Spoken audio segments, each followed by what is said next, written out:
তুমি জানো এবং নতুন বছরে আমরা একটি নতুন যুগে পা রাখছি। তুমি জানো, একটি নতুন বছর, নতুন বিশ্বাস এবং নতুন সবকিছু নিয়ে, যা আমরা পুরানোকে পিছনে ফেলে যেতে চাই। কখনো কখনো আপনি পুরানোকে নতুনের মধ্যে নিয়ে যেতে পারেন না, তাই আমি কেবল পুরানোকে পিছনে ফেলে এই নতুন বছরে পা রাখছি।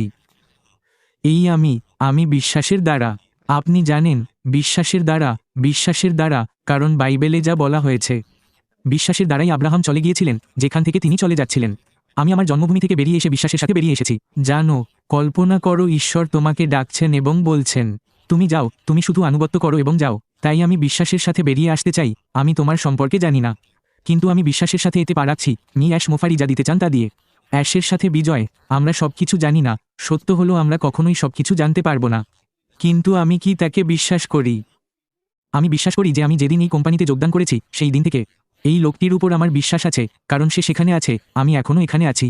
আমি তখনই হাল ছেড়ে দেব যখন মি অ্যাশমো ফারাহ আর এখানে থাকবেন না। তিনি বললেন, আমার কাজ শেষ, তোয়ালে ফেলে দাও, এটা শেষ। তবেই আমি বিভিন্ন জিনিস নিয়ে ভাবতে শুরু করব। যখন আমি যোগদান করেছি তখন আমি জানতাম এটি একটি আইটি কোম্পানি। আমার ভাই অলিভার এতে ছিল এবং আমি এখনও এতে বিশ্বাস করি, কারণ আমাদের মধ্যে অনেকেই ভিন্ন মানসিকতা নিয়ে আসি। কিন্তু আমি জানি যে আমি একটি আইটি কোম্পানি, আমি এমন একটি কোম্পানিতে যোগদান করেছি যা স্কেল করবে, এবং আমি এখনও এটি দেখতে এবং অনুভব করতে পারি। এবং আত্মবিশ্বাসের সাথে আমি এটি অর্জন করেছি। এখন আমি যা করতে চাই তা হলো 2025 সালের দিকে তাকানো। যদিও আমি এটিকে খুব ছোট রাখতে চাই। আপনি জানেন, আমরা এতে পা রাখতে চাই। আমি এতে পা রাখতে চাই। মি অ্যাশ বলেছিলেন, আপনি জানেন, উঠে দাঁড়ান। তিনি বলেছিলেন, আমি আত্মবিশ্বাস, সাহস এবং নেতৃত্বের সাথে এতে পা রাখতে চাই। সত্যি বলতে এর কারণ হলো আমরা যে প্রশ্নের উত্তর দিই তার মধ্যে একটি হলো নেতৃত্ব সম্পর্কে। আপনি কি নেতা হতে চান? হ্যাঁ, আপনার কি নেতৃত্ব দেওয়ার প্রয়োজন? আমি যদি মানুষকে নেতৃত্ব নাও দিই, আমি নিজেকে নেতৃত্ব দিতে চাই। আমি সাহস এবং আত্মবিশ্বাসের সাথে এতে পা রাখতে চাই, এবং নেতৃত্বের সাথে আমি মিসেস আশমো ফারাহ যা করছেন, মূল্যবোধ, এই কোম্পানি গড়ে তোলার উদ্দেশ্যের সাথে নিজেকে সামঞ্জস্য করতে চাই। আমার অগ্রাধিকার কি? কখনো কখনো আমরা আমাদের লক্ষ্য নির্ধারণ করি, কিন্তু আমরা অগ্রাধিকার দিই না। 2026 সালে আপনার অগ্রাধিকার কি? ছাই দিয়ে জয় কি আপনার শেষ হবে?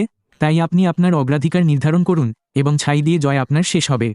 যদি এটি তোমার শেষ হয়, আমি নিশ্চিত তুমি সংগ্রাম করবে, কারণ আমরা একটি শেখার পর্যায়ে প্রবেশ করছি, এমন একটি পর্যায়ে যা সত্যিই সংকীর্ণ হবে, যেখানে আমাদের শিখতে হবে কেউ তোমার জন্য এটা করতে পারবে না, তোমাকে নিজেই এটা করতে হবে। তাই সেটাই হবে আমার অগ্রাধিকার, আমার অগ্রাধিকারগুলির মধ্যে একটি, যা আমি ইতিমধ্যেই 2026 সালের জন্য নির্ধারণ করে রেখেছি। আমি তাল মিলিয়ে চলতে চাই। গতি, সেই গতি আমার অগ্রাধিকার হওয়া উচিত, স্পষ্টতার সাথে। আমাকে বিভ্রান্তির চেয়ে স্বচ্ছতা বেছে নিতে হবে। আমরা যে শব্দ শুনি, মানুষ খুব বেশি শব্দ শুনতে পায়। আমি আমার কান বন্ধ করে রেখেছি, আমি আর শব্দ শুনতে চাই না।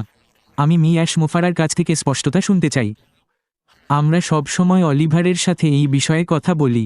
আমি কেবল মি অ্যাশ মোফারার কথা শুনব এবং অন্য কেউ নয়।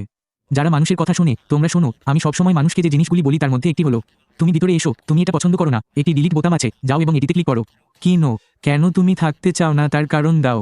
এটাই, কিন্তু আমি স্পষ্টতার সাথে আসতে চাই। আমি উন্নতি করতে চাই। আমি 2026 সালে উন্নতি করতে চাই, এটাই আমি খুঁজছি, এবং অ্যাশ একসাথে বিজয়ের মাধ্যমে।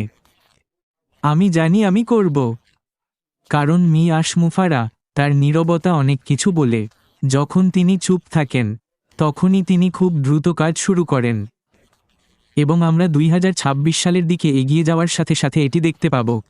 তাই যদি আপনি সেই লোকদের মধ্যে একজন হন যারা বলেছিলেন, আমি কিছুই শুনছি না, আমার স্পষ্টতা প্রয়োজন, অথবা আমার একটি রোডম্যাপ দরকার, তাহলে আপনি বিশাল ভুল করছেন। কোনো কোম্পানি পিছনে দাঁড়িয়ে আপনাকে রোডম্যাপ দেবে না। আপনি তাদের জন্য কাজ করছেন না, আপনি শেয়ার হোল্ডার নন। রোড ম্যাপ কিসের জন্য? তাহলে আপনি এখানে একজন সুবিধাভোগী হিসেবে আছেন, আশীর্বাদ পেতে চান। আপনি কি আশীর্বাদ পেতে প্রস্তুত? আপনার জন্য কোনো রোড ম্যাপ নেই, কিছুই নেই। আপনি যা চান তার সামান্যতম না পেলে, তাই হোক। আমি এটিকে ছেড়ে দেব। আপনাকে অনেক ধন্যবাদ।